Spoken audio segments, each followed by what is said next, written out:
when Billy Napier was hired at Florida, one of the selling points of his resume was his ability to evaluate talent in recruitment. And although there have been some misses, there have been some pretty good hits. Now, when I refer to misses, I don't mean recruits that you were targeting but decided to commit elsewhere, or commits that decommitted and flipped elsewhere. I mean players that arrived and did not provide the impact on the field to the level that you were hoping for. An example of this would be Jack Miller, R.J. Moulton, Jalen Kimber, Deuce Spurlock, Kamari Wilson. Those are the kind of guys that I'm referring to.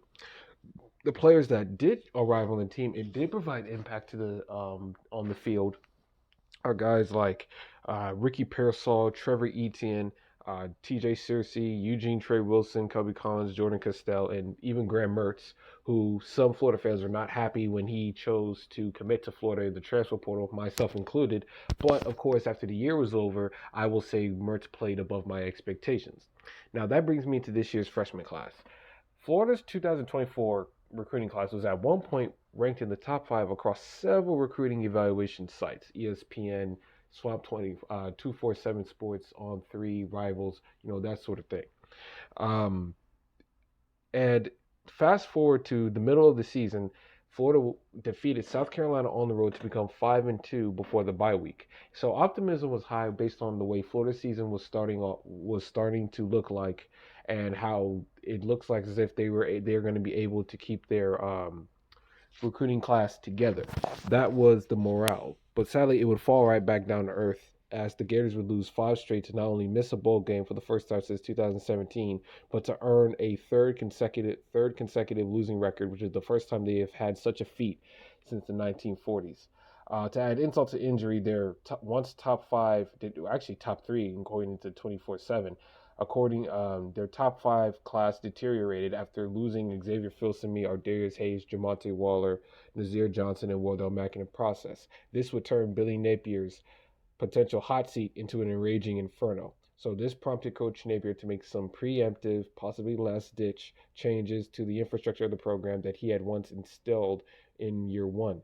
Hired a new nutritionist, a new strength and conditioning coach, hired new position coaches on defense, a new defensive line coach in Gerald Chapman from Tulane, Ron Roberts, a new inside linebacker coach from Auburn, and former Washington defensive backs coach Will Harris. Um, these were some of the changes that Bailey Napier made on the made to the football staff for towards the field and the support staff off the field. Last year, Florida saw four freshmen, Collins, Searcy, Wilson, Castell, earn SEC All Freshman honors last year. If there is a chance Billy Napier will be Florida's head coach for many years beyond this current 2024 calendar year, he will also need more. He would need more immediate, impactful players in his freshman class. Now, the first player that comes to mind is the guy you see on the screen right here, Kanan Daniels. With Trevor Etienne transferring to Georgia, you can imagine his opportunity to explode on the field would be pretty sizable when you know for a fact that Billy Napier believes in the two halfback system. Now, Montrell Johnson, unlike Trevor Etienne, decided to come back to Florida for his final senior year to try to end his run at Florida on a good note. So he's probably a lock at that starter position. But in terms of who can be in competition for the number two spot, you have Kanan Daniels, the freshman running back out of the state of Mississippi, and he'll be competing with sophomore Trayon Webb. He'll be competing with Cam Carroll, a Tulane transfer who's returning off of an ACL injury, and of course a fellow freshman who the Gators flipped from Arkansas, Jaden Barr. Second player on my list is Miles Graham. Miles Graham is a four-star linebacker, highly rated linebacker out of Atlanta, Georgia, before he transferred to Gainesville to play his final year of high school football. Linebacker depth has been kind of questionable at Florida for the last couple of seasons, but I don't think it's that big of a problem this year. He'll be working with Ron Roberts, who's the new linebackers coach, as I mentioned. Um, Ron Roberts, who was the linebacker coach in Auburn last year. The couple of years before that, he was the defensive coordinator for the Baylor Bears when they won the Big 12 championship in 2021. And he also worked with Billy Napier in Louisiana. And competition in that room, they'll be led by true junior Shamar James, who led the team in tackles before his injury. And I think he still led the team in tackles afterwards. Then you'll have another freshman linebacker in Aaron Childs, who was highly rated, a player that Florida got during their massive recruiting summer. Manny Nunnery, who originally entered the transfer portal in last December before withdrawing to return back to the team, and a new transfer, Grayson Howard from South Carolina, also known as Pup Howard. Pup Howard was a local kid out of the Jacksonville area that Florida was pursuing in his recruitment when he chose to go to Columbia to play for the Gamecocks. So that's the competition that Florida has right now at the linebacker spot. Third freshman to watch for was a guy that originally signed to Alabama, but since Nick Saban retired, he decided to transfer to Florida instead. Jameer Grimsley, like Howard, was an in-state talent who Florida was pursuing his entire recruitment before he decided to sign himself elsewhere. Last year, the Gators had underwhelming performances at the outside cornerback spots from Jalen Kibber, who transferred to Louisville, and Jason Marshall Jr., who, like Montrell Johnson, decided to return to Florida for his final year of eligibility.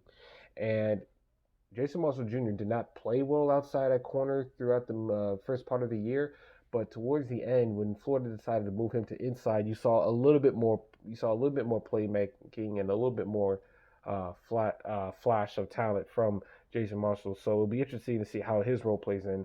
And Jameer Grimsley, of course, is not the only freshman defensive back that Florida will be bringing onto their team. That'll include Gregory Smith III, Teddy Foster out of Sarasota, Florida, Josiah Davis, and two other guys to watch out for are second-year defensive backs Dizon Johnson and Jakeem Jackson. The fourth freshman on this list that I've put together to watch out for this year is Jure, aka Tank Hawkins. He's known for his speed. He brings an element to the receiver room that can't be coached or taught. You can teach a receiver how to run routes. You can teach a receiver how to block. You can help a receiver learn to do a better job of catching passes. You can teach a receiver to do the fundamentals. You can't teach speed. That's something you're just born with, and he's born with that. Now, what helps him is the fact that Ricky Pearsall, Florida's best receiver over the last 2 years, is now headed to the NFL, which was well earned by him. But heading into a wide receiver room that's led by sophomore sensation Eugene Wilson III, along with formidable sophomore receivers in Andy Jean and Aiden Mizell. And another wild card that was thrown into the mix is that the Gators transferred a wide receiver from Wisconsin named Chimere DK, who was a starter during his time at Wisconsin, along when he was playing with Graham Mertz in 2021 and 2022. And not only does he provide production at the wide receiver level, he also provides experience in returning kicks, which is something that Florida lost when Trevor Etienne decided to transfer away. And another speedy freshman in that wide receiver room is Tawaski T.J. Abrams. And last on this list was a guy that cannot be excluded, L.J. McCray. L.J. McCray was one of the highest rated prospects in the nation, offense or defense, and he's rated in the top 10 right now by 24/7 Sports, and Florida was able to nab him and prevent Florida State from possibly making a flip on him, getting him to flip from Florida to Tallahassee. So it was pretty good for Florida to maintain him and keep him around. And his competition will be Kelby Collins and TJ Searcy, the guys who I mentioned who earned SEC All Freshman last year. But in addition to those three gentlemen, will also include edge rushers Jack Pyburn and Justice Boone, who will be returning from knee injuries. Justice Boone was projected to be a starter for Florida before the Utah game, but sadly he tore his ACL and had to miss out the rest of the year. And Jack Pyburn tore his ACL towards the end of the year, which kind of hurt Florida's depth at edge rusher at the season's end. So those guys are coming back, but also Florida got a couple of transfers out of the one guy from the Ivy League and Joey Slackman from Penn, and another transfer, Brian Taylor, out of the JUCO League.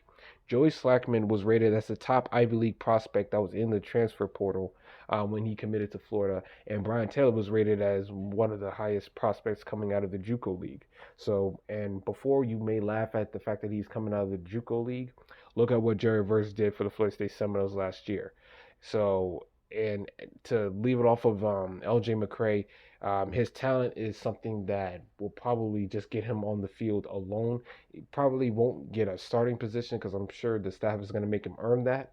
But his talent as it was with TJ Cersei and Kobe Collins, will be a big reason why you will see him on the field this upcoming year. And for Billy Napier, it would be nice for him to have his freshman class help provide some big impact, and have that be a reason why he should stay in Gainesville beyond next year. So that's my top five for hopeful freshmen that can provide an impact to the orange and blue this year. Caden Daniels, Miles Graham, Jameer Grimsley, Jeray Hawkins, and LJ McCray.